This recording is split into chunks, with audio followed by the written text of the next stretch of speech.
Let's go. You're listening to Making Data Simple, where we make the world of data effortless, relevant, and yes, even fun. Hey, podcast listeners, Al Martin here. And as always, thanks for being here. Hey, and thanks to our producers, Kate Main and Steve Templeton. They do a fantastic job. Always rate us on your favorite podcast. I'm here today with Elo Umeh. Elo Umeh is the founder and CEO of Terragon Group. Let me give you a little about Terragon Group, and then I'll turn it over to Elo so he can introduce himself. Terragon Group is Africa's fastest growing enterprise marketing technology company. They aggregate and enrich difficult to source customer data, which is why we're here, making data simple, right? We'll dive in. And they generate measurable outcomes for telcos, banks, and larger brands. They use on-demand marketing cloud platform and deep analytics to enable omni-channel access to 100 million mobile-first African customers.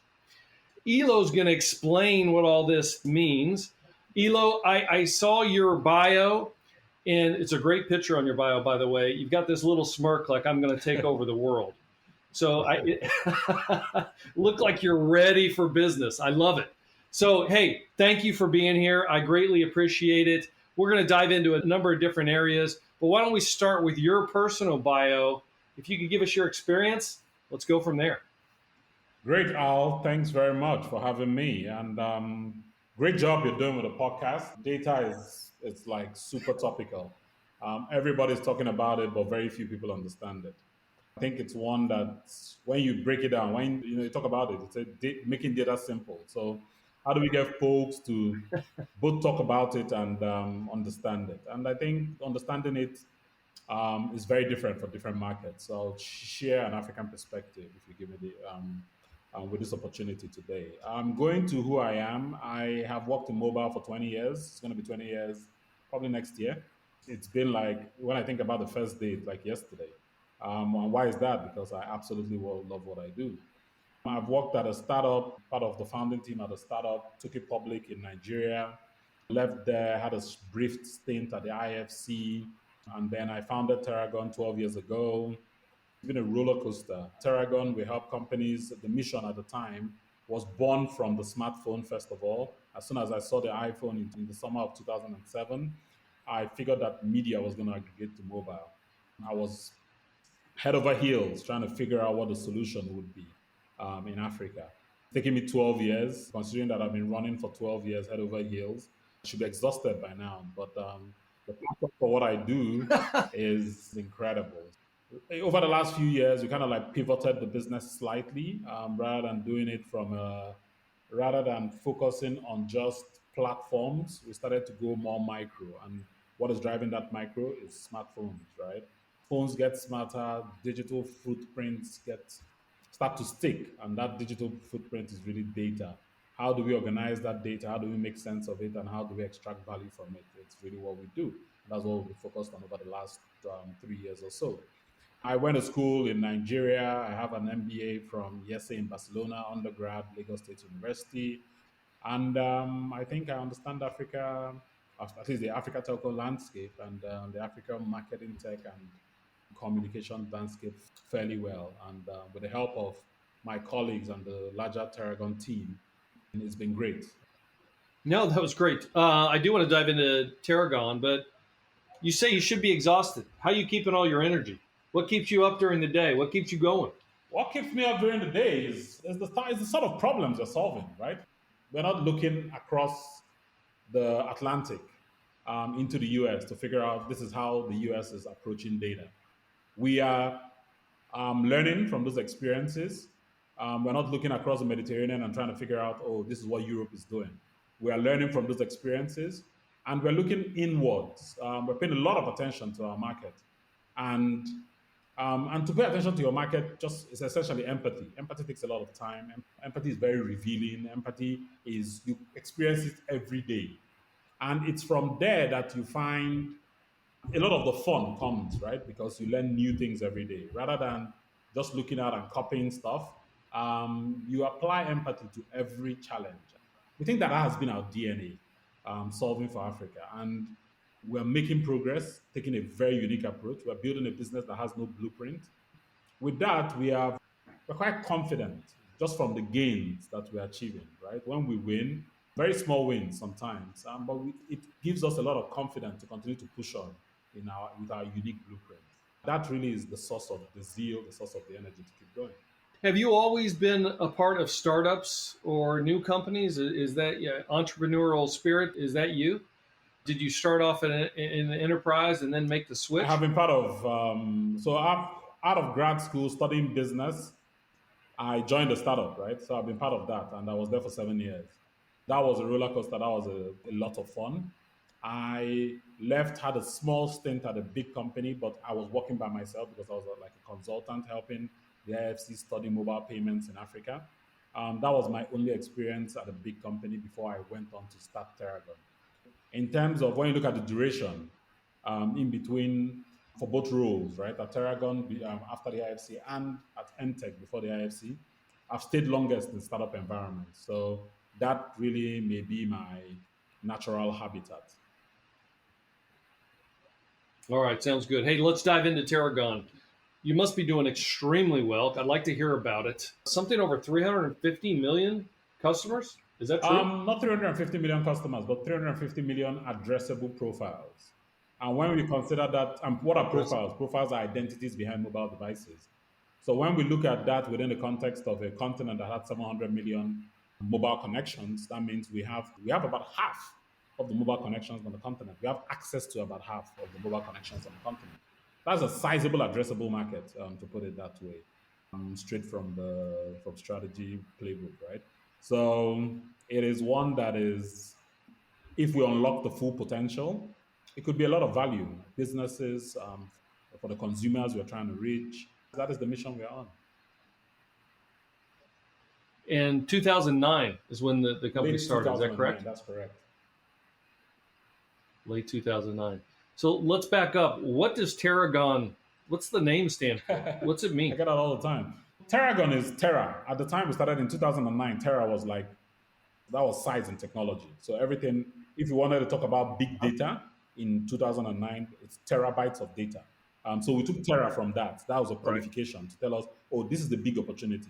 Mobile connections are going to continue to grow. So Terra, that is the size. And gone from geometry, right? Multiple shapes, multiple challenges, multiple sizes. So the size of the opportunity and how we're going to approach it. We're going to approach it with a multi-pronged approach. That is Terragon. Nice. A marketing technology company. All right, let's dive in. What does that mean? What does Terragon do? Terragon is a software company. We use a software on both our demand side, which is customers who rely on us to help them connect to their customers. And we also use a software on our supply side, companies who depend on us to help them organize their data, generate insights from it, and create commercial value from it. So on both sides, relying on our software, we are data processors, and it's a double-sided platform, and we bring both sides together, and we take a fraction of the value we create. That is what Terragon does. Who are your prominent customers? Any company. So we have SMBs who want to drive social advertising on Facebook. We give them a tool. It's a very simple tool that breaks down the Facebook media buying process from 12 steps to 3 steps. These are companies that make probably $200, $300, $400 a day in sales, and they want to spend $10, $20 in advertising every day, which is the bulk of Facebook customers, right? But they are very ignorant of the Facebook platform, and they come to us and we help them with this software, and we automate that process where they reach a customer in their locale, and while they reach that customer on social, we can also identify, so marketing automation behind it, to reach those customers on SMS as well. They have multi-channel approach. This is very important. Why? Because in Africa, 98% of mobile customers in Africa are prepaid. It's a cultural thing. People who can even afford it don't buy airtime for a month or are not postpaid. So these customers sometimes could be on the internet, while sometimes they may not really be on the internet. So a multi-channel approach is one that can be quite powerful. So those are the kind of customizations that we build into our product proposition. That is one vertical, SMBs. And then we have large enterprises, banks who have invested in digital transformation for the last 5 years. With their investments in digital transformation for the last 5 years, they've grown from zero digital customers on mobile apps and on a channel which is USSD. So USSD will be foreign to an average American audience. But this is directly from a native telco channel, right? Use star 111 hash. That is powering millions and millions of mobile banking and mobile transactions in Africa. It's growing 200 to 300% for an average bank year on year. And while mobile app transactions is growing 1 percentage point every year.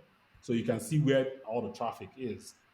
On those channels, we help banks engage, we help banks drive transactions, we help banks grow. That is really our promise to our customers. You say that the culture is prepaid. Define prepaid to make sure I understand. I mean, is that you prepay your cell phone for a year? I mean, what So do you mean by that? prepaid is I get out of bed, I have $1 in airtime credit, and I can make $1 worth of call. So an average African, may I see. have after that $1 is exhausted, they have zero credits, right? And they buy another $10 worth of credit, and they use that for the day. So they keep topping up on a use basis, on a need basis. It's not unlimited, but the business models are built around it. And this is how mobile, for the last 20 years, in Nigeria at least, and in most African countries, has grown. I am postpaid, so every month I pay $200, $300, and it sticks on my phone, and I top that up every month. But most people, 98% of the customers in this market, are prepaid. They don't keep their airtime on their phones. They buy on a need basis.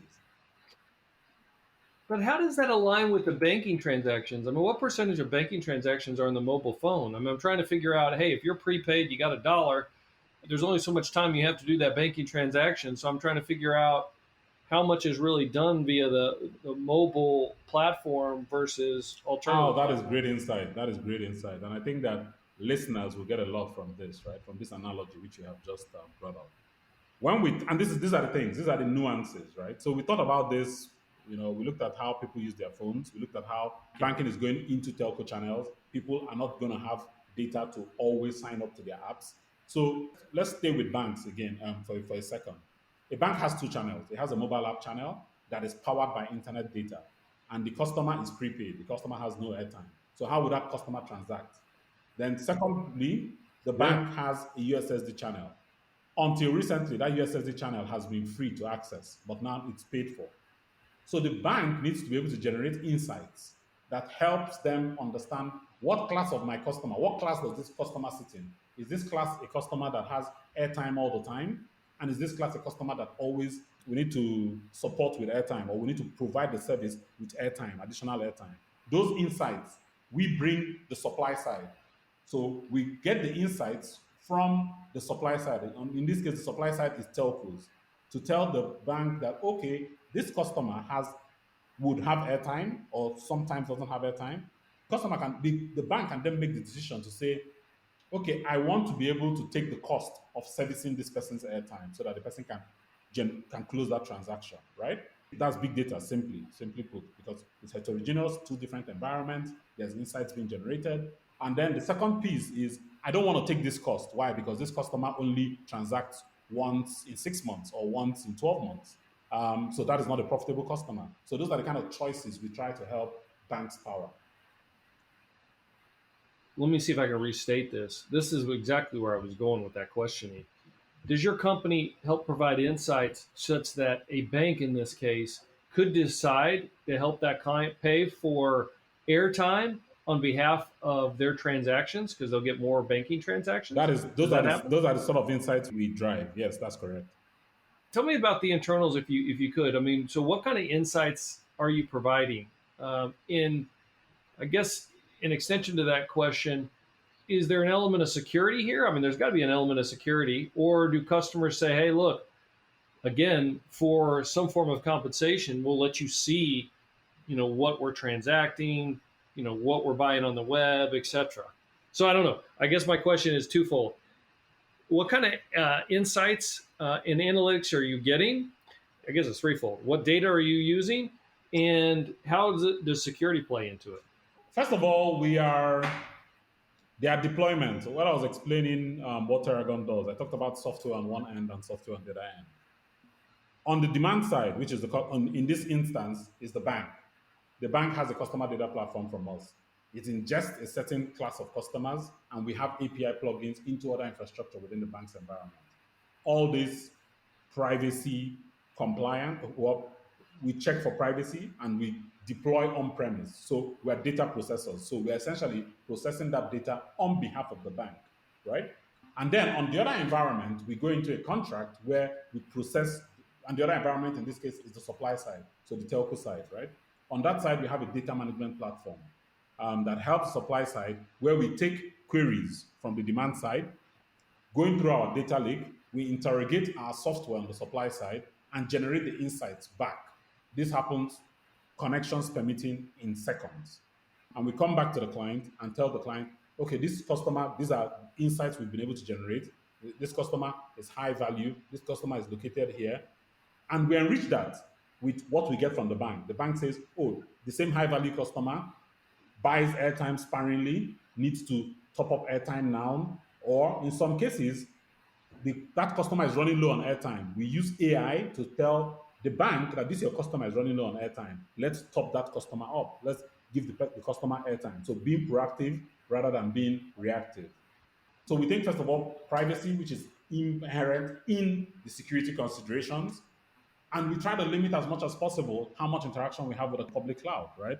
But I think that everything eventually is going to migrate to the cloud. But from a ecosystem maturity standpoint, it's a little bit too early. So are you doing your analytics in the cloud? We're doing some or no? analytics for profiles that have gone through our infrastructure. So we do some analytics. So post-production analytics, real-time analytics, we try to do customer success, try to fulfill that in the client's environment. I'm fascinated with the use case here, just in terms of our banking analogy, in that there's got to be some complex analytics to figure out if that client is high value or not.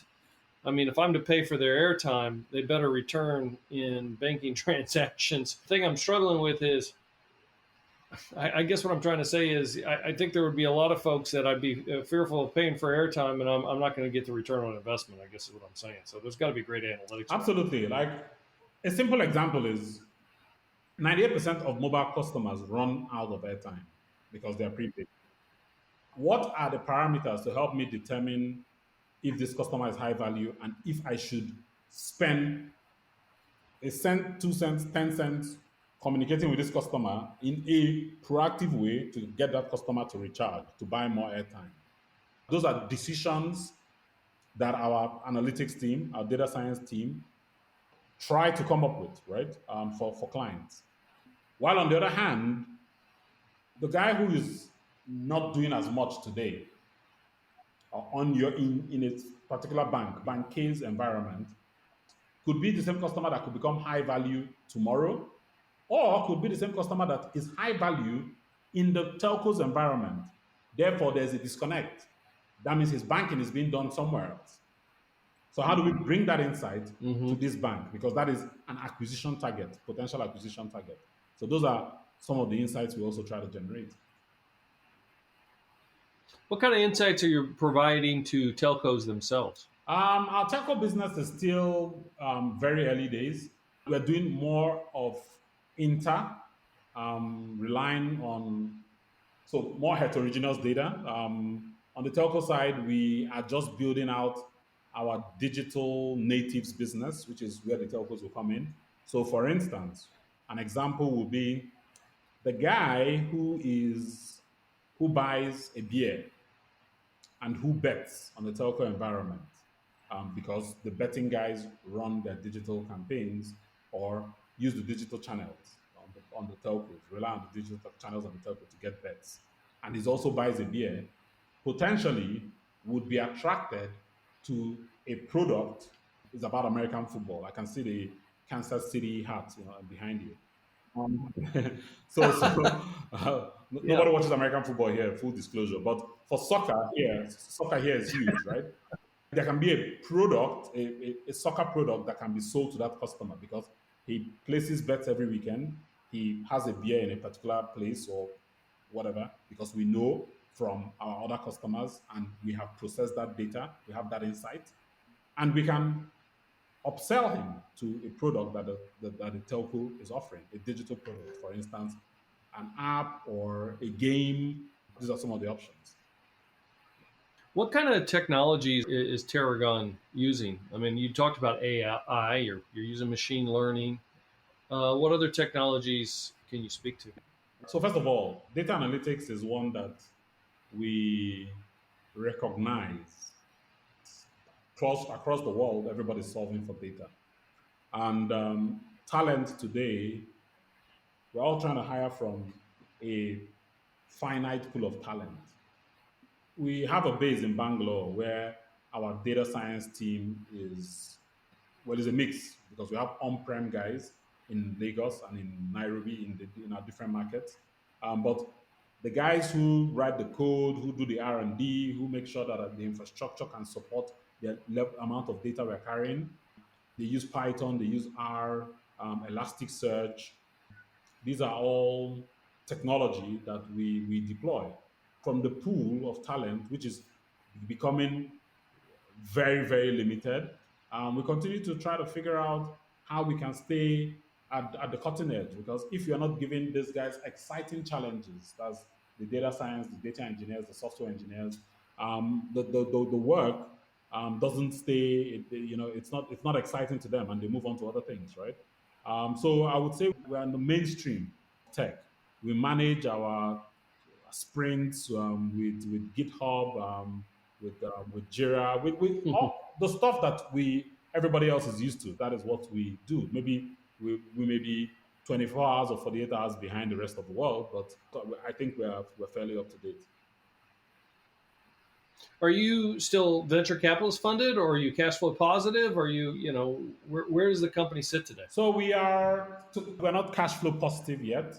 We think next year, early 2023, we'll be cash flow positive.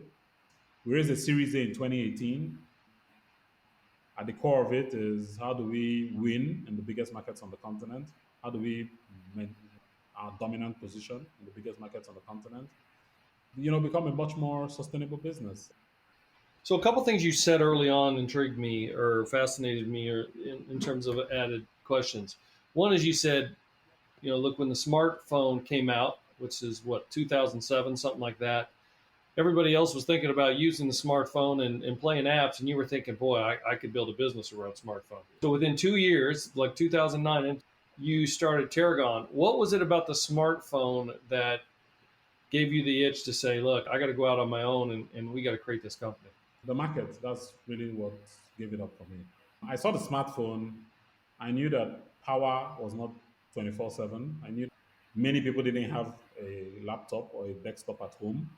I knew that schools didn't have a laptop or a desktop at home. I knew that a lot of people hadn't evolved like other parts of the world. And at the time, I had traveled to Europe, I had traveled to America. I remember undergrad in Nigeria, but I had been to the US, I had been to Europe, I had seen how things had evolved. And as soon as I saw the smartphone, I knew that every African was going to hold a smartphone. And that was what was going to bridge the digital gap between Africa and the rest of the world. And when you look at 1.2 billion people, it was going to be accessible. At the time, the iPhone wasn't accessible. The iPhone today is still not accessible. But we know how markets evolve. Mm-hmm. As the technology penetrates, as it becomes more pervasive, more people are going to pick it up. The price will come down. And I saw that. That's exactly what I saw. Maybe if I was in Europe, I wouldn't have seen the same thing. But understanding Africa, it was palpable to me. It was very sure that the bet was. Now, one thing you also said is you said, hey, we're not figuring out what the U.S. is doing. We're not copying what Europe is doing. Can you say more about that? Why you made that specific comment? I presume it's just the uniqueness of the African market and industry. It comes down to product. I worked for 7 years at a startup, fresh out of school, and I was a product manager. So I was able to bridge the commercial side of things with the engineering or with the technology side. And I think that that is what gave me the outlook to think about building a business. When you come down to it at the core, you can go out to Europe, you can go out to the US and say, oh, guys, I need this software. But that software doesn't solve for Africa. Spend some time talking about the role of a telco on the supply side and a bank and the product flow within that. The product flow is a digital transaction platform. That digital transaction platform has a mobile app, which the whole world is conversant with, native telco channel, USSD. Both of them are relevant from a MarTech perspective. But when you think about who would win on the continent, is the person who has a product that solves for the two. But a European product will never solve for the two channels. A US product will never solve for the two channels. So somebody needs to pay a lot of attention to how an average African uses the phone and solve for that. Really, at the core of it is why I made those statements. Yeah, no, that's fair enough. No, I got it. Who's your biggest competitor and what differentiates you? What's your sweet spot?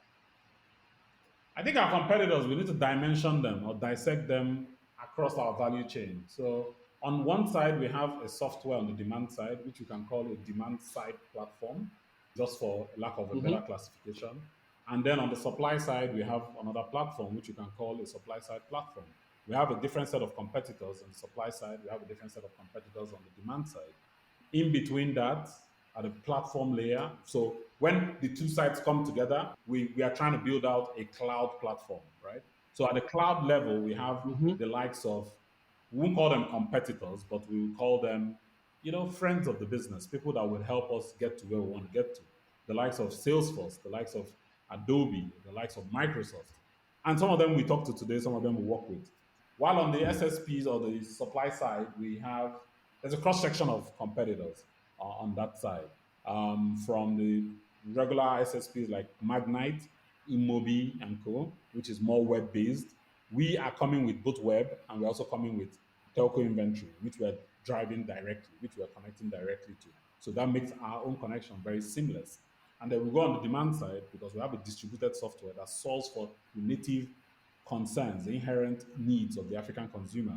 Omni-channel, very dumbed down version of the software. I gave that example with social. We have that on the demand side. So we have our partners with like the likes of Facebook. We have other enterprise software companies, right? MRCs who are selling software into the continent, Tedium who are also selling software into the continent, Segment who was acquired recently by Twilio. So these are all players that we look at. So we think that our sweet spot will be to identify a segment from the supply side, the platform layer, and then to the demand side. A very thin segment. Nobody else can do better than we do. What's next for you in Terragon? We want to. So today we're telling the story of we want to be market leaders. We want to be leading. We want to raise our B round, and then we want the market to know that we are the leaders. So we will change that whole proposition of leading. It's going to become leaders. So we want to double down that effort over the next 18 months. Do you envision expanding into other We countries? are, yes, in Africa, but everything we're going to do right now is going to be focused on the continent, the largest markets on the continent. How big is the company, by the In way? terms of people, across 5 markets: London, Lagos, Very good. Nairobi, Bangalore, Johannesburg. We have a ton of listeners in Africa, That's thankfully. great. But one question I have for you is for the rest of the world. What do you think are some of the unique challenges or opportunities in doing business in Africa? I mean, you already described by example that, in the cell phone market, it's very different in its prepay. I find that fascinating. Any other areas, just in terms of the business and the industry, that you think others should be privy to outside of Africa itself? So, from my experience, right, I think one of the big things, like I tell people, is everybody pays a lot of attention to size. Everybody pays attention to, and size means opportunity. But without empathy, understanding the market, understanding the people, understanding how they go about things, that is usually the banana peel. And it's one that, and this also connects to building an organization, how you foster the culture within the organization. And it's back to people, right? When you get it wrong in that area, and people kind of like come to Africa with the understand with the whatever the mentality of, oh, anything I tell them, that's what they're going to do. Kind of like goes wrong really, really quickly. So I would say, forget about your patents for a minute. Forget about your product for a few days, and understand the market, understand the people, understand how you're hired, understand the culture you're nurturing. Look, I was going to ask you, what your leadership philosophy is. I think you just answered it. But so let me ask an alternative question. What do you think the biggest mistakes that entrepreneurs make? What do I think the biggest? Well, I haven't delivered a company yet. So first of all, disclaimer: I'm not.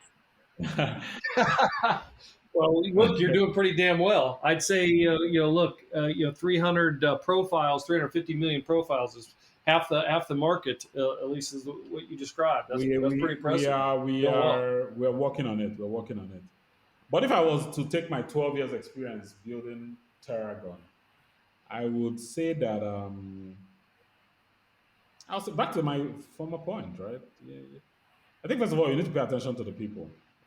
If you pay attention to the people, you foster the right sort of environment, an environment where you're not the Lord of Master, an environment where you truly and deeply depend on the people.